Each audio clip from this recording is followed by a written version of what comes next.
કેમ છો ગુજરાતી મિત્રો, સ્વાગત છે એક ફરીથી નવા વિડીયોમાં. તો આજના વિડીયોમાં આપણે જોઈશું બ્રેક અને કન્ટિન્યુ કીવર્ડ વિશે કે બ્રેક અને કન્ટિન્યુ કીવર્ડ છે એ શેના માટે ઉપયોગ થાય છે, કઈ રીતે આપણે ઉપયોગ કરવો જોઈએ. તો એના માટે આપણે શીખીશું આજે. તો સૌપ્રથમ શું કરીએ, ડાયરેક્ટ પ્રોગ્રામ થ્રુ તેને સમજવાની ટ્રાય કરીએ તો વધારે સમજ પડશે. તો સૌપ્રથમ આપણે સમજીએ કે બ્રેક કીવર્ડ. તો બ્રેક કીવર્ડ થી શું થાય, તો આપણે સૌપ્રથમ જોઈએ તો સૌપ્રથમ આપણે એક વેરિયેબલ લઈ લેવી કે ઇન્ટીજર આઈ.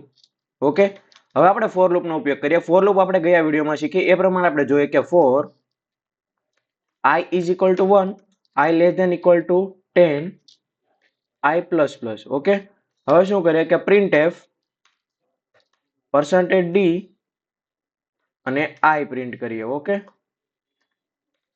અને અહીંયા શું કરીએ, /t નો ઉપયોગ કરીએ. ઓકે, હવે આપણે પહેલા સૌપ્રથમ આના આઉટપુટ જોઈએ. આઉટપુટ શું આવે છે, તો શું આવે છે કે 1 to 10 આવે છે. ઓકે, 1 to 10 આઉટપુટ આવે છે.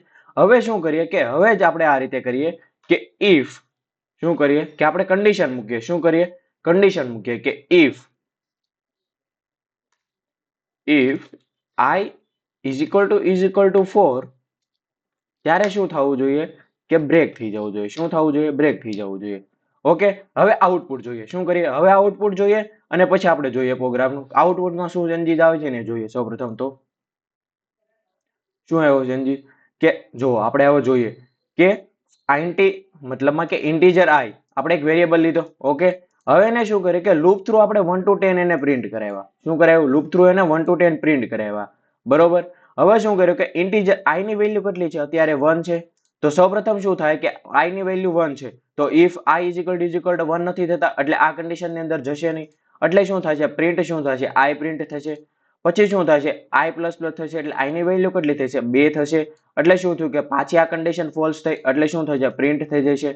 પછી શું થશે કે આઈ ઇઝ ઇક્વલ ટુ 3 થશે, આ કન્ડિશન પાછી ફોલ્સ થઈ, આ થયું. હવે આઈ ઇઝ ઇક્વલ આઈ મતલબમાં કે આઈ ની વેલ્યુ કેટલી થઈ, 4 થઈ. તો આ કન્ડિશન શું થયું કે આઈ ઇઝ ઇક્વલ ટુ 4. પછી શું થયું કે બ્રેક મતલબમાં કે બ્રેક કીવર્ડ મતલબમાં કે જ્યાં તમે બ્રેક કીવર્ડ લખો છો, મતલબમાં કે અહીંયા તમે બ્રેક લખ્યું કે આઈ 4 થાય ત્યારે શું થઈ જવું જોઈએ કે લૂપ બ્રેક થઈ જવી જોઈએ. શું થઈ જવું જોઈએ, લૂપ બ્રેક થઈ જવી જોઈએ, પ્રોગ્રામ નહીં. શું, પ્રોગ્રામ નહીં. તમને ઇન્ટરવ્યુમાં ક્વેશ્ચન આવી શકે કે બ્રેક કીવર્ડ શું, લૂપ મતલબમાં લૂપ ખતમ કરે કે તમારો પ્રોગ્રામ, તો શું કરે, લૂપ ખતમ કરે. શું કરે, લૂપ પૂરી કરે, પ્રોગ્રામ નહીં. એટલું યાદ રાખજો. એટલે i ઇઝ ઇક્વલ ટુ 4 થયા એટલે શું થયું કે લૂપ શું થઈ ગઈ, પૂરી થઈ ગઈ. એટલે અહીંથી પ્રોગ્રામ મતલબ અહીંથી લૂપ શું થઈ ગઈ, પૂરી થઈ ગઈ. એની નીચેનું જે હોય એક્ઝિક્યુટ છે. આપણે જોઈએ કે printf end. ઓકે, હવે આપણે જોઈએ આઉટપુટમાં શું ચેન્જીસ આવે છે એ જોઈએ. તો શું આવે છે, લૂપ અહીંયા પૂરી થઈ જાય છે. શું થઈ જાય છે, લૂપ, ફોર લૂપ છે એ પૂરી થઈ જાય છે. પણ એની નીચેનું જે છે એ તો એક્ઝિક્યુટ થાય જ છે. એન્ડ તો આવે છે, અહીં જોઈ શકો છો તમે કે એન્ડ તો આવે છે.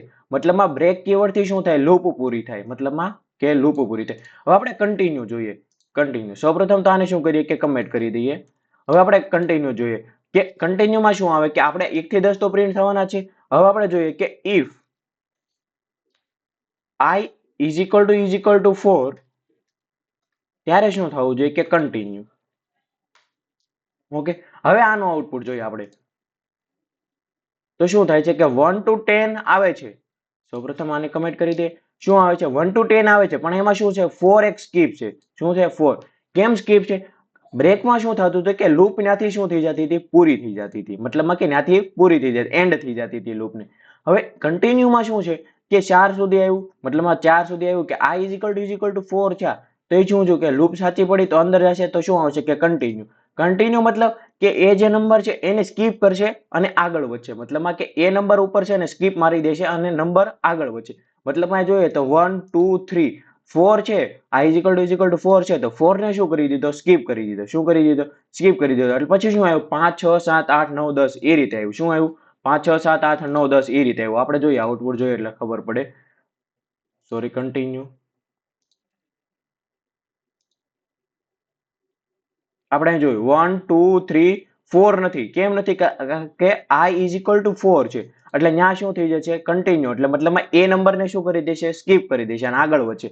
પછી શું છે 5 6 7 8 9 10. સમજાણું. એટલે મતલબમાં કીવર્ડ શું કરે કે બ્રેક કીવર્ડ શું કરે કે ત્યાંથી છે ને લૂપને પૂરી કરી દે. સિમ્પલી તમે એટલું યાદ રાખો કે બ્રેક કીવર્ડ શું કરે કે લૂપ છે ને ટર્મિનેટ કરી દે. જ્યારે કન્ડિશન ટ્રુ થાય, એની કન્ડિશન, આ જે કન્ડિશન છે એ ટ્રુ થાય એટલે ત્યાંથી શું કરી દીધી, લૂપને ટર્મિનેટ કરી દીધી. પછી કન્ટિન્યુ શું કરે કે લૂપ સાચી પડી છે, લૂપ ટ્રુ થઈ ત્યારે શું કરશે કે એ લૂપ જે કન્ડિશન સાચી પડી છે ત્યાં એ નંબરને શું કરી દેશે, સ્કીપ કરી દેશે અને શું કરશે, આગળ વધશે. કન્ટિન્યુ મતલબ કે આગળ વધ્યું, એ નંબરને શું કરી દેશે, સ્કીપ કરી દેશે અને આગળ વધશે. હવે ગો ટુ કીવર્ડ છે. ગો ટુ કીવર્ડ છે આપણે શું કરીશું કે ફંક્શન આપણે જ્યારે ભણીશું ત્યારે શું કરીશું કે જ્યારે ફંક્શન ભણીશું ત્યારે આપણે એને સમજીશું કે ફંક્શનમાં મોસ્ટ ઓફ શું યુઝ થાય, ગો ટુ યુઝ થાય છે. મતલબમાં કે મોસ્ટ ઓફ એટલે મતલબમાં કે ક્યારેક ક્યારેક આપણે છે ને ગો ટુ કીવર્ડનો આપણે શું કરવો પડે, ઉપયોગ કરવો પડશે. આપણે જ્યારે ફંક્શન ભણીશું ને ત્યારે શીખીશું ગો ટુ કીવર્ડ. તો આજના વિડીયો માટે આપણે શું શીખ્યા કે બ્રેક અને કન્ટિન્યુ કીવર્ડ. તો હવે આગળના વિડીયોમાં આપણે જોઈશું ફંક્શન શું છે, ફંક્શનની બેઝિક સિન્ટેક્સ એ આપણે જોઈશું. તો આજના વિડીયો માટે આટલું જ. આવી જ રીતે ગુજરાતી ભાષામાં પ્રોગ્રામિંગ શીખવા માટે અમારી ચેનલને લાઈક કરો, શેર કરો, સબસ્ક્રાઇબ કરો. Thank you.